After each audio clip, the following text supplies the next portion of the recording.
It's undescribable, really. I think I cried almost every single time I came out of that tunnel. It's just so insane. Just really growing up and just, knowing you want to play for the Griz, watching your favorite, athletes run out of that tunnel. And when you walk down there, the music's blaring, everyone's yelling. It's crazy. Seeing the smoke and then just overwhelming fans, everything right there.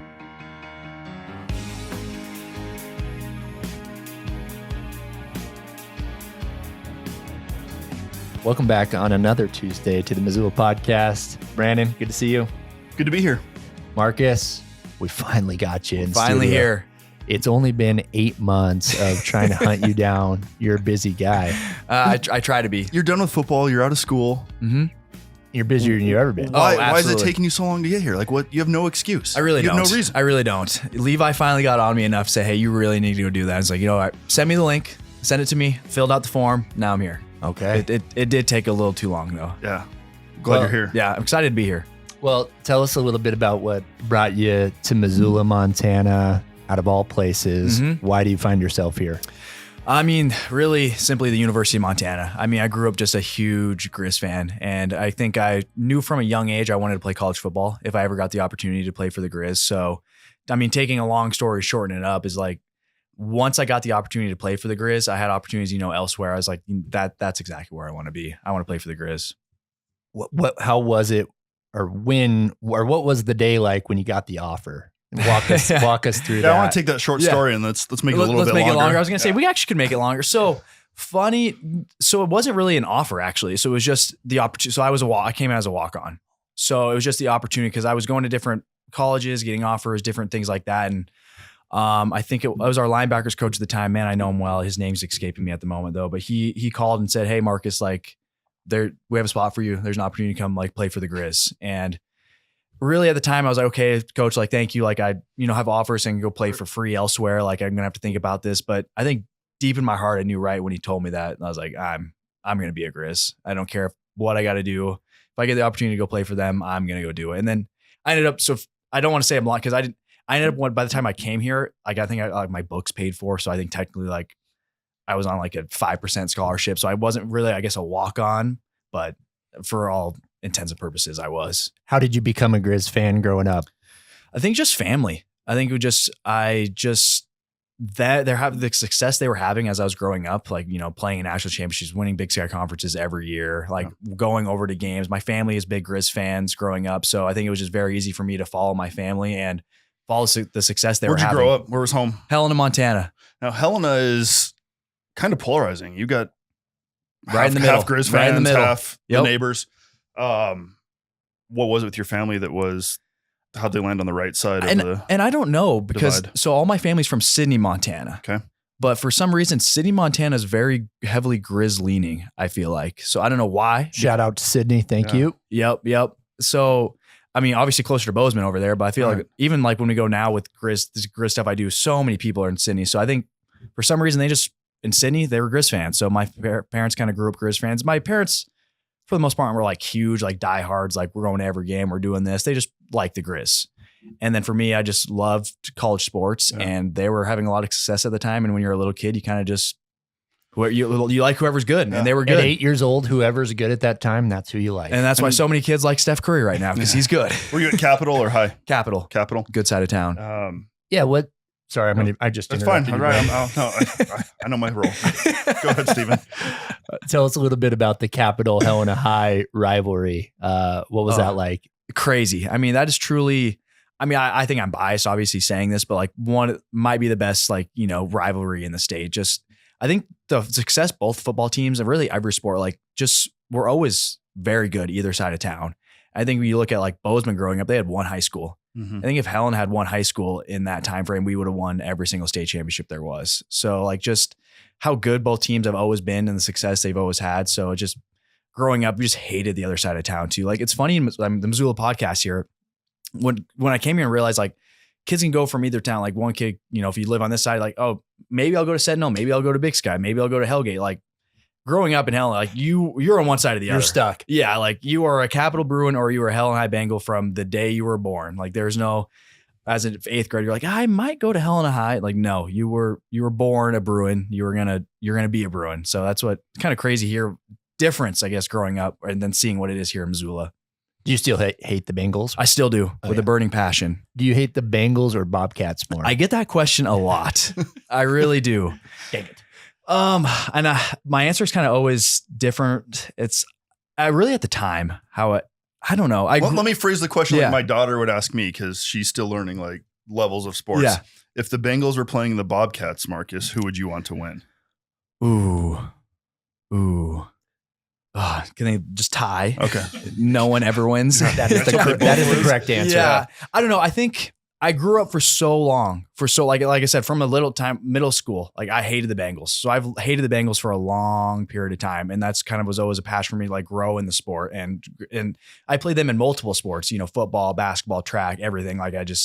And then now I've hated the Bobcats for so long, but really I hated the Bobcats always, but I always knew like there's a chance I could have to go play over there if I don't get an opportunity to go play for the Griz. Right. So I kind of How about this one? Bobcats or South Dakota State national championship? South Dakota State. All right. Every time. All right. Yeah. Pass. But- How about this one? Did you play defense at Capitol? Yep. Okay. Yep. Playing against Levi Janicaro in high school Yeah. because he was playing quarterback. Yep. He was a big guy. What was that? Oh, Did you know him in high school? Were there any? Did you guys communicate much? Or we didn't like know each other. I mean, I knew of Levi just because of kind of the guys that have a lot of success and kind of the playmakers for the other team. So I knew of Levi. I think Levi and I joke all the time because a Big Sky like at that time kind of warm up with their shirts off and stuff like that. And our head coach, of course, Levi. Yeah. So our head coach is. I mean, he's got a funny voice and everyone kind of like he's the best guy ever. But he made a joke about like Janicaro running around with his shirts off, looking like a show pony out there. So that was always a joke going with Levi that we always, kind of awesome. made fun of him. But Levi was super humble, even, playing the Big Sky days. I know, I try talking to people a little bit. Sometimes it's, in good character and sometimes, he's playing sports. So I like to get under people's skin a little bit. But Levi was always very humble, nice. Like I think even when I tried talking a little bit to him and he just wouldn't talk mean back to me. He's just super nice. I was like, I like this guy a lot. And he hard worker. But he was definitely someone we had game plan for because he was playing quarterback. He's the biggest quarterback I think ever played. Big kid. Well, tell us a little bit about the University of Montana. What did you study? And second question, what was it like coming in as a walk-on?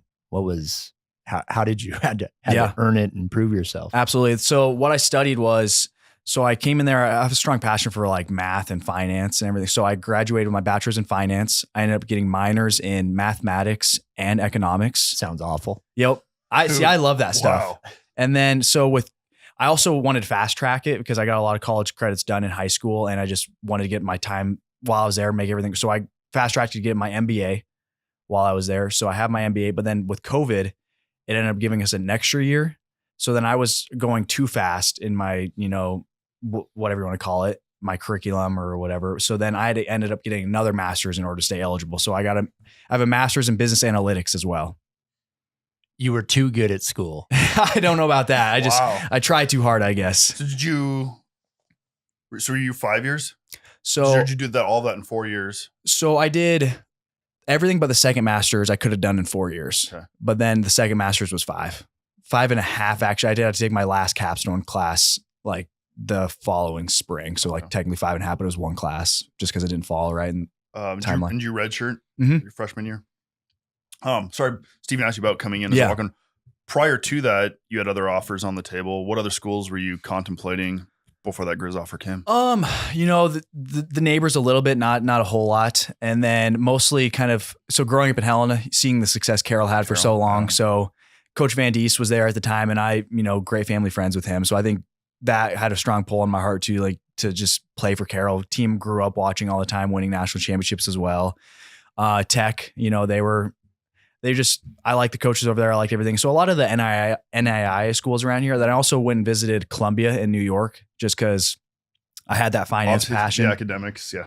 So I had that finance passion. I wanted to live on Wall Street. I was like, I got the opportunity to play for Columbia. So I was like, if I could go, play football for Columbia, probably get a pretty good education. And then right out of there, the opportunities that I could have had on Wall Street would have been great. But I went on a visit there too. And I just decided the Montana and me did not want to go live in New York City. That might've been a little overwhelming. Yeah, it was just even the visiting there. I was like, this is crazy. And I think the opportunities would have been amazing, but I just don't know if my heart really would have been there in New York City. Marcus, what's that feeling the first time you run out of that tunnel into Washington Griz? You got 25,000 fans. It's backdrop. It's undescribable, really. I think I cried almost every single time I came out of that tunnel. It's just so insane. Just really growing up and just, knowing you want to play for the Griz, watching your favorite, athletes run out of that tunnel. And when you walk down there, the music's blaring, everyone's yelling. It's crazy. You got the best Griz legends, on the side of the tunnel going down. You have, our saying that, you slap the thing, and then just walking out there, seeing the smoke, and then just overwhelming fans, everything right there. And kind of cool thing for me is my parents always sat like in the same spot, the season tickets. And it's right when you come out of the tunnel, the first thing I always saw was them sitting right in the stand. So that was just always a powerful moment for me, like running out of the tunnel, seeing them, you couldn't really see, I could just feel how happy they were for me doing it every single time too. So just super powerful moment. I always go back and just think it's awesome. How did you go from walk on to number 37? How does that trajectory happen? What is it about the way you played or the way you worked that got you to that point? It was definitely a journey. And I think credit to just the hard work that I was taught, growing up. I think my parents had us in like a little lifting kind of thing. Starting as I was a fifth grade, I would go every morning I think at that time it was 7 a.m. and I would lift with the high school kids, and I run with the high school kids, and we just do things like that. My dad had a little weight room had a little like weight set in our garage that we were lifting on from time I was sixth grade on. And then I think I started going consistently at 6 a.m. every day, starting in maybe eighth grade. And I don't know if I've stopped doing that even to this day. I still like going early in the morning, but really just knowing that if I was going to, come here and play as a walk-on, I was going to have to work really hard and show that I could play at this level. And, I'm glad I was able to do that, work really hard and, have some success, and definitely a little bit of luck on the way to kind of get to that journey. Marcus, what is it about? It seems like time and time again, these walk-ons at the university end up becoming scholarship players, faces of the organization, starters their junior and senior year. Like the guys that were overlooked by many schools, had to earn a spot, end up getting more playing time than the guys are getting full rides from day one. Like what is it? Is it chip on the shoulder, or what is it about walk-ons at the University of Montana that end up being? I think exactly. It's truly the desire and passion that a lot of us have when we show up. Like we're there because we want to play for the University of Montana. We're there because we want to be Grizzlies, not just, that was the place that offered me the most money, or, they have 26,000 people in the stands.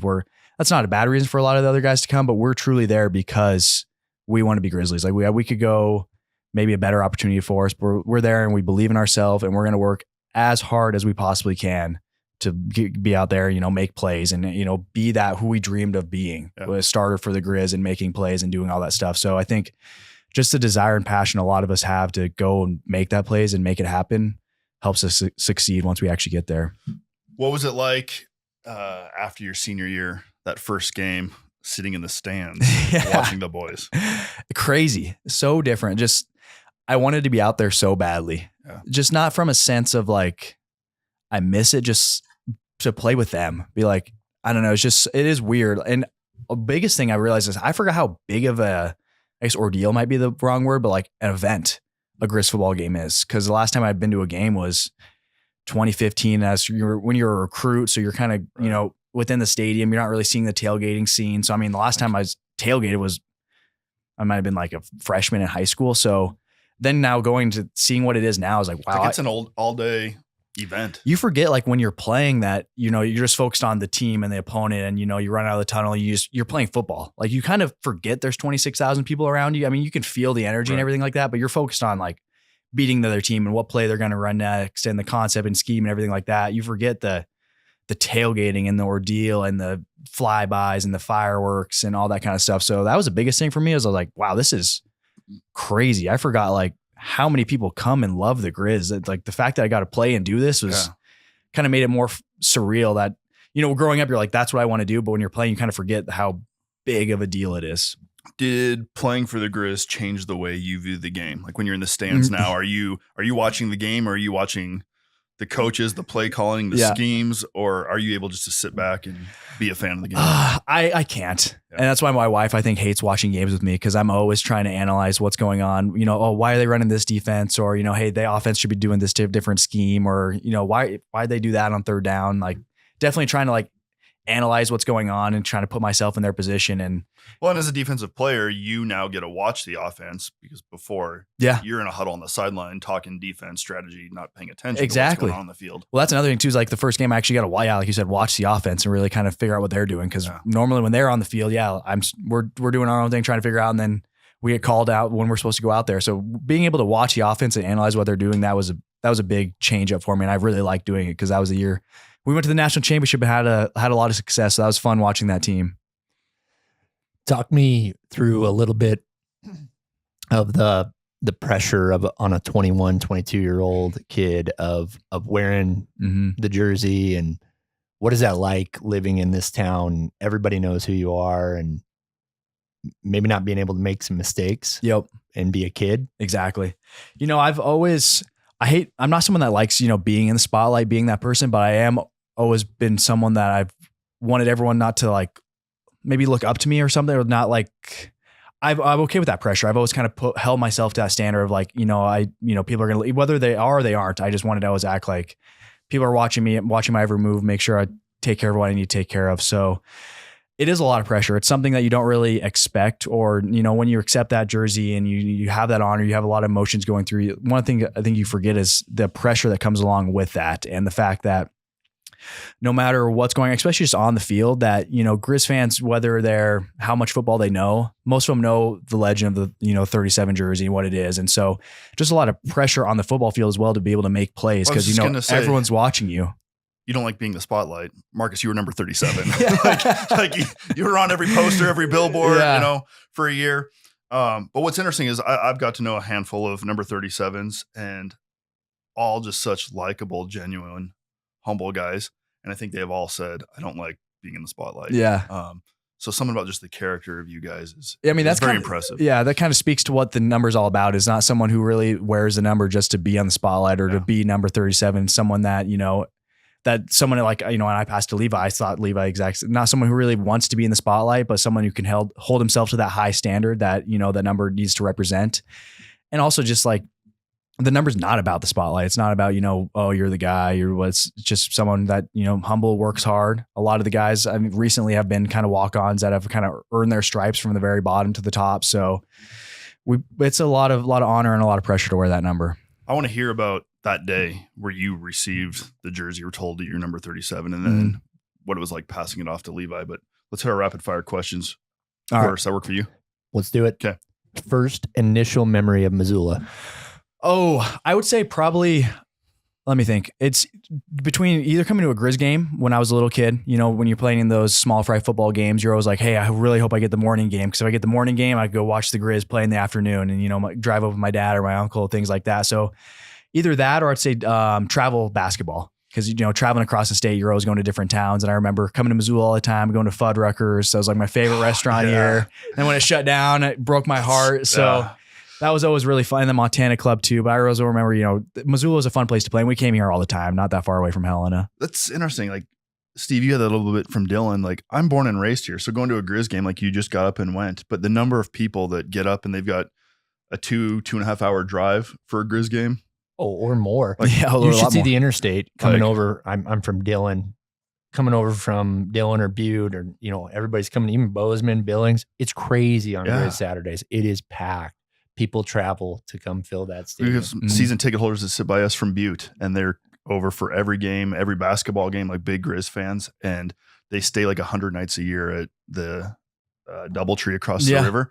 But just the travel like that. And so, growing up from Helena, like I can't imagine the anticipation on game day of that drive had to feel like it was 500 miles. Oh, it did. Yeah. It took so long. It was always like so fun. The energy is so exciting that I think I always slept on the way home though, because you know, you have all the energy, you cheer all day. Right. It's such a long, fun day. And then, you know, at the Griz win, you come home and you come around that corner and you see the stadium. Yes. Pretty cool as a kid. It is awesome.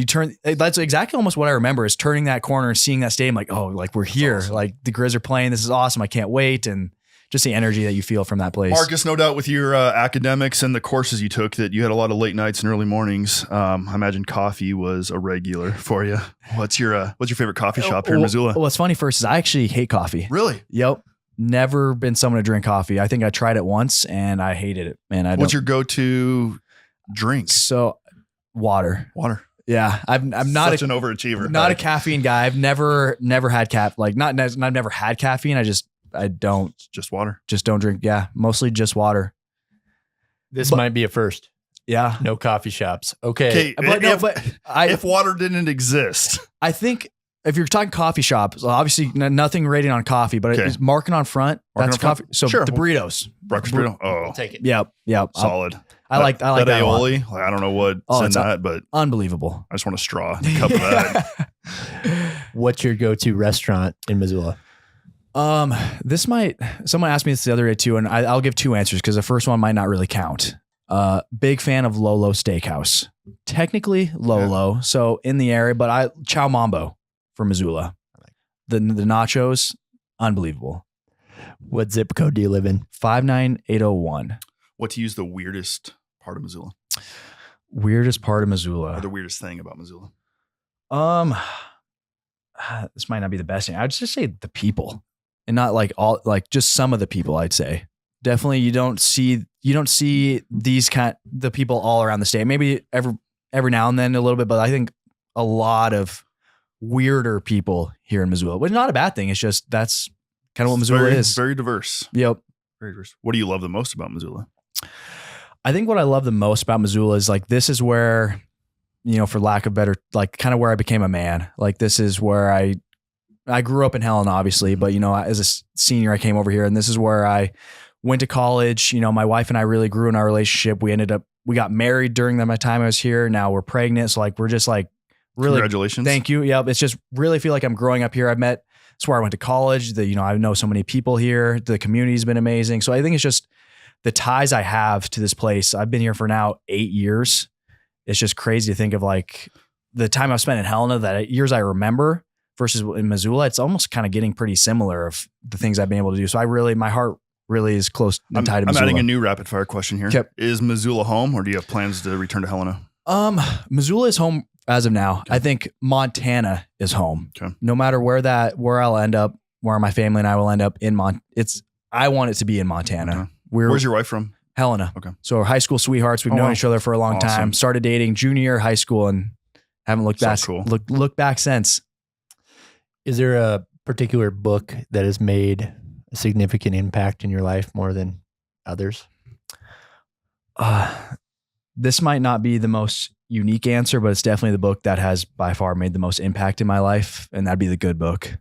Just I really, not to when I was a junior or sophomore, I really just decided I'd gone to church a lot, read parts of the Bible. I was I've never read the Bible. So I really sat down and made it a goal for that year that I was going to read the entire Bible. And after I did that, it had a really big impact on my life. Is there any quotes that stand out as you look back over your life that made an impact in your life? Oh, I have a long list of quotes on my phone. A long list of quotes. I kind of want to pull one out here. Do you have another question while I pull up a quote? I got a similar question. Okay, let me hear it. What's your favorite Bobby Houck quote that can be repeated on the air? One of those Bobbyisms. Oh, that's so fun. It's not really a quote, but he'd always bring up the Battle of the Little Bighorn, coming down into the stadium, and just kind of so funny listening to him retell that story all the time of people coming in and the slaughter and all that. So hard to keep a straight face whenever coach brings up the battle. A little bit, just because we all it's just kind of a side joke too. Everyone's kind of talking about it, so we know when he brings it up, it's oh, here we go again with that. So Bob, I'm going to ask another question. Bobby's really into war. Is this what I understand? Oh yeah, absolutely. So what was that like, hearing stories of war and generals and stuff like that? Did you appreciate that? I actually did. I didn't really know. I don't know a ton about that, but before every game we get a little breakfast card or whatever we call it with a quote from some war general or something. I always like those a lot because I think those quotes are, football truly is a battle. Like, you know, it's not anything close to like what a true war that battle is, but it just kind of like puts you in that mode of like, you know, you're going into a battle. So I liked it a lot. He does quote a lot of stuff from, you know, battles and wars and things. How about on your phone? What'd you find? Oh, well, I kind of found the same one I go back to. It's not like the quote I think is my favorite quote. I could read through and probably find my favorite one, but something I just say a lot. I really like to eat. I don't know if Levi's told you that, but I'm like, I love eating. I think a lot of people know that about me. Like I'll eat all day long. And so I've always had this little, like, it's just been fun. Like it doesn't really make a lot of sense, but I just like, don't complain about having a lot on your plate when your goal was to eat. So like, I use that as like, I don't complain about being super busy or, you know, being able to wake up super easy or super early, you know, having to work out all the time, having to do this, having to go to practice, having to go to meetings, you know, now it's, you know, in work, having a lot to do. I mean, but my goal was always, you know, to play for the Griz, to wear 37, to be successful, to raise a family, to do all these things and to have high aspirations and goals. So I got to remind myself a lot of the times, like, don't complain about, you know, having a lot to eat or having a lot to do with like, when your goal was this is what you wanted. Yeah, this is what I wanted to do. So like I shouldn't complain about having to do all these things when that was what I've always wanted to do.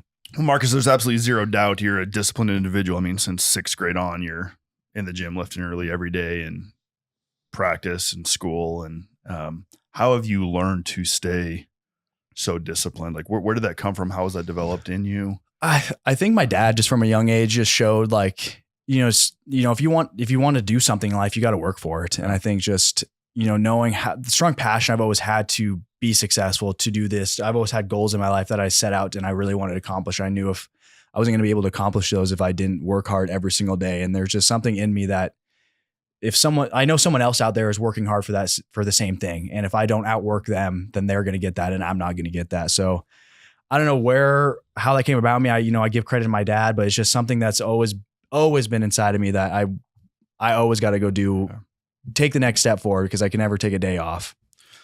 Tell us about number 37. What was it like the day you got the news? Oh, what was that exchange like? There was a day I'll never forget. Just, Jace invited me down to the Mo Club.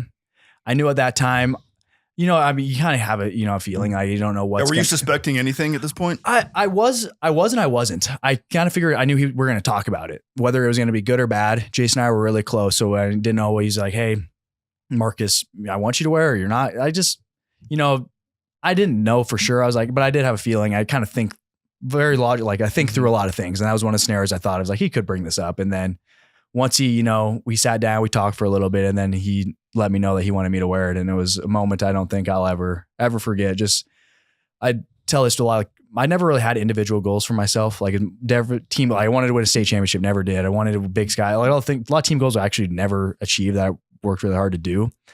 I had one individual goal for myself, like athletically, and that was to wear 37 for the Griz. Oh. And that was from a young age. That's seeing those guys wear that number and just kind of knowing that someone from Montana had that. So that's really my only goal that I ever wanted to achieve. And so the fact when Jace told me that, and I kind of felt like, all that hard work, all those early mornings, all those things I did, not necessarily like it was, if I don't like personal goals, but like that was the one that I had, like, it paid off. You walk out of the Mo Club. Who's the first phone call? Who do you call? My dad. Yeah. That was a pretty cool phone call. And then I got home, told my wife. That was also a very emotional, fun conversation. She knew right away, like when I walked in, she's like, Jace told you something, didn't he? I was like, yeah. That was fun to tell her, but talking to my dad too on the way there was pretty emotional and fun. Really cool. Was it more exciting to receive it or to give it away? Oh, that's tough. Probably give it away. It was just just knowing that I could, put that joy and put that, for Levi, like being able to, have all of his hard work he's ever put in his life to kind of put that for him and say, hey, it was all worth it, Levi. Like you're going to be 37. Like being able to know I could do that for someone was unbelievable. But it was also a very, very tough decision. That's another thing. Like when you wear that number, you don't really realize at that moment that you're going to have to be the one to give it away next year to somebody. You're going to disappoint a lot of Montana guys. Exactly. And there's so many guys that the Levi's class that definitely deserve to wear that number. Like they were hardworking, did it the right way, super good football players, super better people.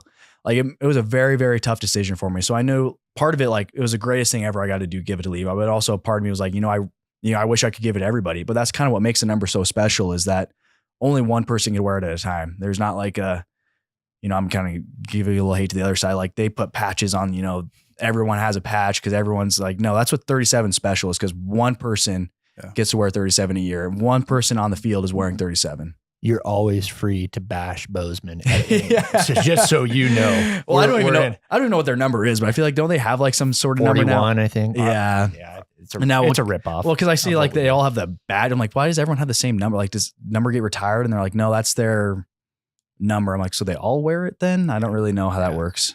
And they're still wearing like the patch. They're so stuck on their like 1985, 84, 88 championship. Like they had that patch this year. It was like, let's turn the page. Like, wow. Don't get us started. All right. Marcus, tell us a little bit about what you're doing now, your involvement in your profession, but also what you're still doing for the Grizzlies. Yep. So working as a financial advisor in town for SG Long. So that's kind of the boring half of it. And then the more exciting half of it is. Are you enjoying that? I mean, that's what you went to school for. Is it? It is. Yep. Everything you hoped it'd be? For the most part. Yeah. I mean, it's good. definitely kind of it's a slow grind. Like it's definitely something that, it's not like immediate, and which is another, I'm used to this. Like you got to work and be able to put in the time and grow and do other things like that. So I am enjoying it. I really am passionate about helping people understand finance and everything like that. So being able to help other people and kind of pass the knowledge I've learned along the way to kind of help people grow with their wealth has been super fun, and just kind of helping like be a mentor to some people that I can. But then also running the NIL Collective and kind of the NIL operations for the University of Montana. So the quick story on that is, so like in my second master's program, well, NIL, when I first got there, wasn't allowed. Like we couldn't go get a hot dog. We couldn't do anything. Like we couldn't make any money. Going into my junior year, that all switched. We were able to make money on our name, image, and likeness. Did you have any NIL? Yes. Did you? Yep. With who? So I worked with Dazzler's Car Wash, Lithia Ford, First Montana Bank. Awesome. And then a couple other companies. But going into the junior year, we're all like, I know we're our season, we're focusing on that. After that, going into my senior year in the off season, we're like, I personally was like, I'm going to go take advantage of this. Like the rules are open. Let's go do it. Let's go make some money. And then, so I worked really close with the athletic department to figure out like, cause there's still a lot of rules and regulations that most people don't really like. You can't just go do it. You can for the most part, but you got to follow still some guidelines. So I set up a business with my dad, went out and kind of, been entrepreneurial, like going out to these businesses, saying, hey, let's partner, let's do things, different things I'm able to do. Then working with the athletic department to kind of like submit these deals, make sure they're NCAA compliant, all those different things. So kind of, I don't want to say I was the first one, but I was one of the first ones to definitely go take advantage of it at the University of Montana. So then in my second master's program, I needed something for my capstone project, and I decided to do it on NIL. So through that, I did a lot of research at NIL, did a big survey with the boosters and donors of the community to figure out like how it could be best utilized here in Montana. And then also with the athletes of like, what do you guys need? Like, how can we help be a service? All those different things. So after that project, I was kind of more or less voluntold from the university, like, hey, we need you to lead the charge. We need you to do a lot of the different things that we have set up, kind of take over. So I gladly took a lot of it over. And now I've been, running the NIL Collective that we have is really just like the booster club to the point where, people are making contributions, helping businesses work with the athletes, helping the athletes understand how to best utilize their NIL and go make money, and paying them, and just, helping grow opportunities here in Missoula for the student athletes. What's the biggest challenge for you in NIL? Yeah. That the rules just keep changing. It's just never, you always look up and you never really know like what the rules are, what the NCAA is going to come out with, or what the NCAA decides actually they can't do anything about. So these big schools are going to do. So it's just constantly evolving and being, being willing and able to be able to like, hey, no, we need to do this or change the strategy. This is going this way. This is going this way, depending on how settlement passes. Like, are we going to do this? We're going to do this. So there's just a lot of things that we got to be able to take advantage of and not fall behind. And then money is the biggest one, like getting people to buy into NIL and what it is. Like a lot of people, and personally, I don't really love what it's become. Like it's just the Wild West, people getting taken advantage of by college athletes. College athletes are moving. Like there's a lot of things I don't like about it. But at the end of the day, it's here and it's happening. It's here in Missoula, Montana. If we don't, as a community, kind of all buy into the fact of what NIL is and be willing and able to contribute and help out, like we're all used to success. We've been talking about the football team this whole time. Like if we don't buy into NIL, it's just slowly, I mean, it's coming pretty quickly. Like we're not going to get the same recruits that we've always have. They're going to play somewhere else where they'll get more money. Marcus, help me with this, because I think a lot of times, we think, hey, we're Missoula, Montana, we're FCS. We don't have Cooper Flagg, Arch Manning, and we see all these numbers that these guys are getting without names, details. What kind of income range are athletes at the University of Montana bringing in NIL money? Yep. Like what? Most athletes, nothing. Very high majority of athletes really aren't seeing, like, from true NIL deals, not seeing much. We have a strong goal as the collective and the university, be able to compensate mostly all of our athletes. That's really what we want to do. I mean, no athlete's going to be making that much money. If a couple athletes getting paid, it might be a couple $100, maybe a couple thousand, maybe. So like, no one's making a couple $1 million living in penthouses, driving Lamborghinis. Right. It's all being able to just kind of live in Missoula, Montana. Like, the cost of living, it's expensive. Even as in my senior year or so, like, if you're not on a full ride scholarship, and even if you are, like, you're not getting that big enough stipend to be able to pay for rent, to go eat well, to go do all these things, maybe to have fun. Almost all the guys have a summer job. I mean, not to say guys as football team, because that's what I relate to most as a former football player, but a lot of the athletes have jobs because they got to be able to pay to eat dinner. A lot of them are paying for their school. So it's just like, these athletes are not like the big story Archie Manning or all these other athletes that are living in penthouses, driving Lamborghinis. So we're passionate about just like being able to pay the athletes, maybe so they can, for the guys, maybe take their girlfriend out to a nice dinner every now and then, or pay for their rent, or go get good food, or not, have to work 60 hours during the summer. You can train more, you can eat better, you can stay in shape. So I guess to answer your question, I don't know if I really did. They're not really getting paid that much, but some guys are getting paid. Stipend to help. Yep. Live life exactly. Football. Yeah, because you guys don't really have time as a football player to do that. The demands of what your schedule and class is so much. To have a job on top of that, that's brutal. It is. But we are still like, from, different sports, like you need NIL for recruiting and retention and things like that. So we are definitely, paying a decent amount of our football guys right now. And then our basketball and, women's soccer team, actually the entire team has an NIL deal, which is great. So there are athletes that are getting paid, and it's great. Like, for the opportunities to come here, it's been good, but like, we just need to continue. I feel like every time, we're like, okay, we're great. Like, we're paying our athletes X amount of money, like comparatively to their peers, like they're doing really well in the FCS. But then I look around, I'm like, oh wow, these numbers just keep going up at the bigger levels and keep going up. And, football's kind of the biggest one with the dollar, and men's basketball for sure. Like, trying to recruit against, some of the different schools, and you hear the offers that they have from these other places, and you're like, wow, yeah, I don't know about that. Like the dollars just keep going up and up and up. And so we just got to continue to grow and do what we can here at Montana. What's the strategy going forward over the next couple of years? Do you have any? Oh yeah. We got, maybe you don't want to say too much. We got plan A through Z, but I'll say what I can say too. Cause another thing too with NIL, I hate it, but it's kind of, you kind of can't really show your cards because every school is trying to see what every other school is doing. And it's not very disclosed on, what's going on here, what's going on. So like with what I can say, we're just going to try being agile and move with whatever the industry is going. With the settlement, not to get into the details because it'd be a whole different conversation of like, if the House settlement does, looking like it's going to pass, so schools can now directly share revenue with student athletes starting in July. So that's what all the big schools are going to do. Here at the University of Montana, we plan on so if you have to opt in to be able to do that. So right now, our collective is the one paying our student athletes. So people and every money's coming to good old Grizzlies, and then good old Grizzlies is distributing the income to the student athletes. At the bigger schools, if they opt in, University of Georgia can straight up write a check to whoever they want, and they can get paid. So if we opt in at the university level, we can start doing that, but there's a lot of other different things that we have to do, cut roster limits, increase scholarships, things like that. So for the first year, we're not going to opt in. So then it's still on, the collective to be able to pay our athletes, because we still have to be able to do that. If we stop paying our athletes, we're going to fall way, way behind.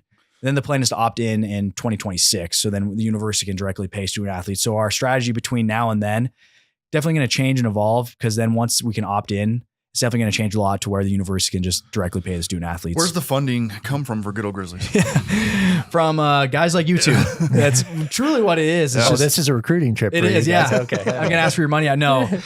We kind of are like three main buckets that we want to work into. So really the corporate dollars is one, like getting businesses to understand, like those are people that really take advantage of NIL. Like all these different businesses that are starting to work with athletes, they love it because I mean, these are the influencers and marketing like material of Missoula, like having Eli Gilman, Junior Bergen, Levi being able to go to different businesses and really market and showcase what they're doing. And people are always, oh, I see Eli's working with this company. I see this. Like, that's what we're really trying to focus on, businesses getting involved and realizing, hey, this is a great marketing opportunity for you.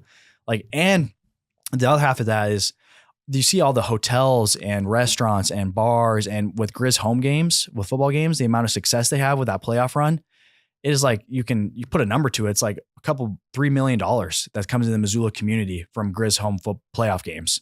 If we don't continue to buy in NIL and, get the best recruits and keep the best people, we're going to have less and less home playoff games, which has a direct impact to the economy. So it's kind of saying, hey, businesses in Missoula, like if you want to continue having home playoff games and growing the economy and doing things like that, we need your help with the NIL space to contribute to kind of, reassure that we can at least compete at this level and have home playoff games and, have success. And even not even home playoff games. If we start having 500 seasons, I don't know if we're going to start selling out the stadium as much as we do right now. Is Good Old Grizzlies, is it nonprofit? How is it set up? So it is a for-profit entity because collectives at the start were all set up as nonprofits. The IRS has shut every single one of those down because at the end of the day, they're not really nonprofits because you're paying the student athletes. So it is a for-profit entity that's currently set up using a third party. So this third party kind of facilitates collectives all around the nation. So they're kind of the housing for the financial, the legal, the compliance, all that different stuff. So I'm kind of the one managing it, but all the back end systems are kind of taken out we kind of hired this third party to do a lot of that stuff. So from a business standpoint, this is where you can put some of your marketing dollars. This isn't a tax write-off. From a business standpoint, it's an expense. Okay. So that's why a lot of business owners right now, if they want to contribute to the collective, they're doing it through their business, because if you do it through your business, it's a marketing expense. So it's just kind of ways to different expense things. That's one bucket. The other bucket is the memberships. So we have a decent amount of members right now for Good Old Grizzlies. People giving $10 a month, $20 a month, $37 a month, whatever that is. That's awesome. $37 a month. So people are just contributing monthly to kind of build and grow and be part of the community. And we really are going to grow, hopefully this year, getting a lot of membership benefits to where you get, different discounts at restaurants, different things, first access to these events, being able to put your name in a raffle for a signed football, different things like that. I mean, that's where the NIL space is really taking off for a lot of other schools. They've really bought in the fact, hey, you need to be a member, you need to be a member, you need to be a member. And they're growing, they're getting a lot of money monthly just from people, everybody buying in, because not everyone can write, big checks, but a lot of people can do $10 a month. So we have 26,000 people that go to home football games, a lot of people that go to other sporting events. How many of them can we just become members? Well, you sound like the right guy for the job. Math, business, smart, and student athlete, obviously passionate. So I'm glad we have you heading that up. A last question from me, Marcus, and then we'll get you back to your busy life, so you can eat that food. What do you hope that your legacy is as a Montana Grizzly? What do you want to be remembered by? What do you hope generations behind you think of when they think of Marcus? Yeah, that's a big question. I think I would love people to remember me in that I treated people the right way, and then I left this place better than I found it. And really, that's kind of what's taken me on this, project, taking on the collective is, I felt like, I did everything I could as an athlete. There's not a ton you can do, but hopefully you can treat people right. You can kind of grow the program as much as you can. But now that I'm outside of it, I've kind of really, I want to continue to grow the program, do everything I can. So keep treating people the right way and keep trying to grow kind of the University of Montana athletics and really leaving it better than I found it. So hopefully I continue to grow it. And then at some point when the time is right for me to finally step away from the University of Montana athletics, maybe focus on something else that I've, been able to show someone else how to do this and continue to grow, and then hand it off and let them continue to grow and take it to a better place. So hopefully I just continue to grow it and do everything I can until maybe at some point they tell me to step away. They get tired of me. Mark's my last question for you, piggybacking on that. You're a dreamer, you're driven, you're married, you're started a career, you got a future Griz on the way. Yep. What's next, Marcus? Ooh, I think, be really focusing on, being a dad. I think that's kind of my next big thing in my life is, I think, my wife being pregnant now, really sitting down and thinking about that. Like I think that's where my next priority is, growing my family, being the head of the family, really taking care of everyone, my wife, my future son, and then my future kids after that, like really doing everything I can, being the best husband, being the best father I can at home. I think that's definitely where my passion is now. Well, I fully expect you to have your son in the gym by 6 months. 6 months old. 6 a.m. at 6 months old. Whey protein. Yep. That's what I keep telling my wife. Hey, trying to get her to take the whey protein now, but Yep. no. Only water. No other drinks. No caffeine. Exactly. Yeah. Whatever he wants to do, we'll let him do. But That's awesome. hopefully I don't steer him too hard. The one she's already getting on me because she knows how disciplined I am and how everything's like, hey, we're gonna let him do what he wants to do. I'm like, absolutely, he's gonna do whatever he wants to do. That's awesome. Thanks for the impact you've made in our community. Thank you for leaving the jersey better than you found it. And thank you guys so much for having me on here. I really appreciate Awesome. it. Thanks, Marcus.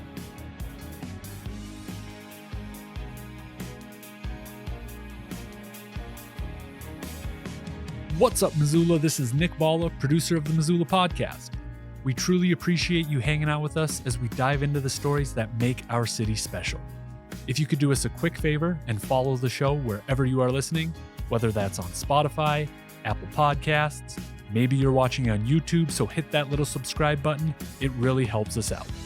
Head on over to www.themissoulapodcast.com for more information, and we'll see you next week.